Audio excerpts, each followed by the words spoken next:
Buenas tardes, hermanos y hermanas. Si el jueves pasado hablábamos de aquel momento de la Cena del Señor.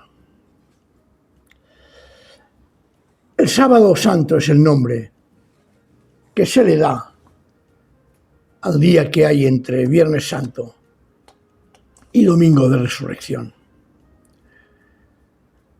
Se reconoce el Sábado Santo como el último día de la semana judía, como el día en que Jesús descansó de su obra salvadora.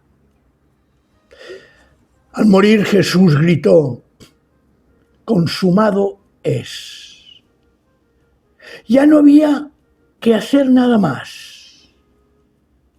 El pecado había sido perdonado para todo aquel que cree.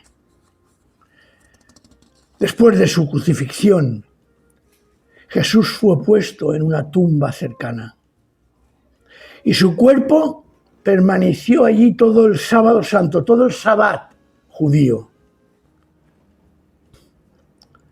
Y la comunidad de creyentes lo recordamos como un día sombrío, de silencio, de respeto, de expectativa. Un día de reflexión que hoy os invito, en el que consideramos que el mundo de tinieblas, que existía sin esperanza, va a recibir la esperanza y la alegría de la resurrección de Cristo. De hecho, sin la resurrección del Señor, estaríamos aún en una situación desesperada. Si Cristo no hubiera resucitado, dice Pablo, vuestra fe es vana, aún estáis en vuestros pecados. Ese es el valor de la resurrección. Esa es la necesidad de reconocer que realmente Jesús fue resucitado.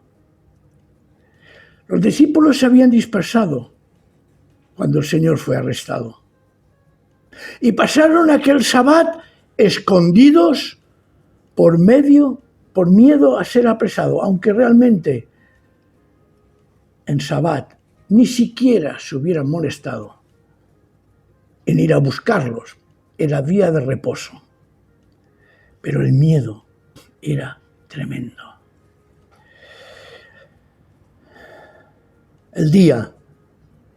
Ese día, entre la crucifixión y la resurrección de Cristo, debió de ser un momento, aparte de que no fueron capaces de acompañar al Señor Jesús en la cruz solo mujeres, eran momentos de mucho dolor, de conmoción y de temor.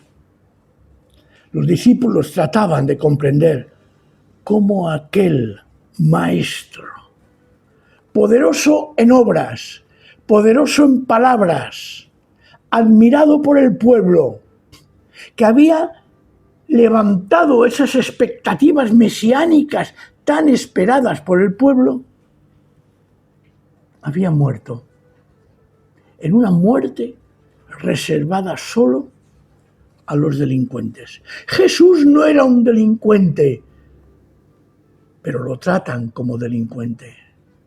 Jesús no era una persona con ganas de rebelarse militarmente contra Roma, pero lo habían matado como un sedicioso.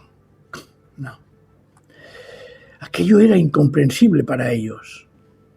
Además, no entendían, se quedaban estupefactos. ¿Cómo es posible que por la traición de un hombre, Judas, se había llegado tan lejos? Un hombre había sido capaz de originar tanto daño y tanto mal en otras personas a causa de su traición. Qué duda cabe que habían perdido las esperanzas. La única referencia bíblica a la que sucedió, a lo que sucedió en aquel sábado, se encuentra precisamente en Mateo 27, 62 al 66.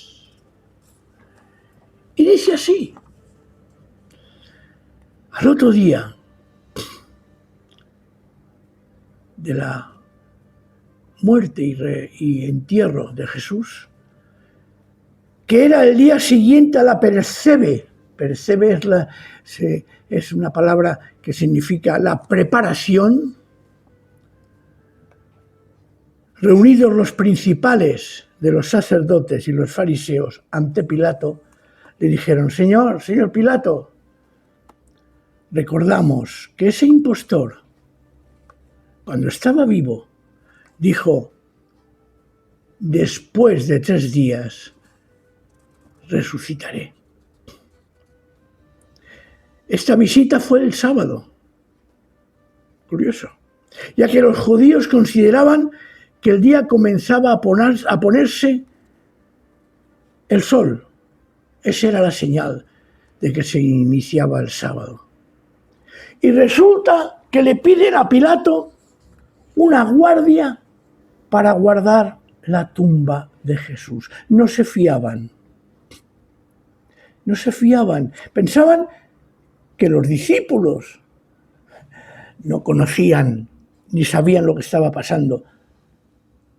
Eran capaces de acudir a la tumba, remover la tierra, secuestrar el cuerpo y decir que había resucitado. Ese fue el temor de las mujeres, sobre todo de María Magdalena, cuando le dice al que ella pensaba que era el hortelano: dime dónde lo has puesto, que voy a buscarlo. Pues no fue así. Querían hacer todo lo posible para impedirlo. Así que vemos cómo y sabemos que aquellos guardias no fueron capaces de impedir la resurrección. Y las mujeres que volvieron al sepulcro el primer día de la semana por la mañana lo encontraron vacío. Además, una cosa curiosísima: los lienzos que cubrían el cuerpo de Jesús, doblados en el cabezal de la piedra sepulcral. Y eso es un detalle curioso, porque era algo que para el pueblo judío, cuando por ejemplo comía, tenían señales, ¿no? Depende de cómo en una cena, en una comida, cuando el comensal acababa, si dejaba la servilleta encima del plato arrugada, significa que no volvería. Pero si la dejaba bien doblada, estaba indicando que aquella cena con su amigo anfitrión había sido satisfactoria. Jesús, imaginaóroslo, resucita. El lienzo que le cubre lo coge, lo dobla, lo pliega bien plegado y lo deja en la cabecera. ¿Qué nos está diciendo el Señor? Que ha salido victorioso de la muerte. Así que cuando llegan al sepulcro, lo encuentran vacío y con ese detalle. Por eso, hoy sábado, si estás escuchando esta reflexión, te pido que te prepares con ilusión y esperanza, porque pronto volveremos a decir lo que se testimonia desde hace más de 20 siglos, que el Señor ha resucitado. Mañana, en la iglesia, cuando te encuentres con los hermanos, felicitémonos mutuamente, porque Jesús ha resucitado. Y esa alegría tiene que invadir nuestro corazón y nuestro ser. Debe de significar que la vida de Jesús ha penetrado en nosotros y que esa vida nos está impulsando a seguir proclamando las buenas nuevas de la salvación. Aquí lo dejamos. La semana que viene, si el Señor lo permite, seguiremos con Hechos. Pero he deseado hacer este paréntesis esta semana para que tomemos conciencia que estamos aquí, que somos creyentes, que hemos recibido la salvación porque Jesús llevó a final la misión que tenía encomendada por el Padre. Que el Señor nos bendiga, que el Señor nos guarde, que el Señor haga resplandecer su rostro sobre nosotros y sobre todo, que nos dé paz. Amén.